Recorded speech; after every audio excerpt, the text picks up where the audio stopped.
বন্ধুরা, আমি আবার একটা নতুন ভিডিও নিয়ে চলে এসেছি। আমি শুক্তো বানাবো, সেই জন্য প্রথমে আমি ভাজা মশলাটা ভেজে নিয়েছি। কি সেই মশলা দিলে শুক্তোটা টেস্টফুল হয়। আমি 5 ফোড়নটা ভালোভাবে ভেজে নিয়েছি, ভেজে সাইড করে রেখে দিয়েছি। দিয়ে তেলটা গরম হতে দিয়ে আমি বড়িগুলো লাল লাল করে ভেজে নিয়েছি। এরপর আমি কলাটা ভালো করে ভেজে নেব লাল লাল করে। দেখো প্রায় আমার ভাজা হয়ে এসছে। তারপর আমি বেগুনগুলো ভালো করে ভেজে নিয়েছি।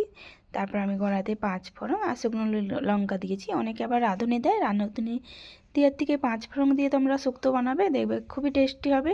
আমি আলাদা করে সব রকম সবজিগুলো কেটে রেখেছিলাম, দিয়ে তেলের উপর দিয়ে আমি ভালো করে ভেজে নিচ্ছি। এদিকে রাঁধুনিটা যে দেখালাম ওটা আলাদাভাবে আমি বেটে নেব, আর আলাদা করে আমি আদাটাও বেটে রেখেছিলাম। দেখো এরপর আমি আদাটা দিয়ে দেবো। সবজিগুলো আমার ভাজা হয়ে গেছে ভালো করে। আমি এবার নাড়াচাড়া করে নেব।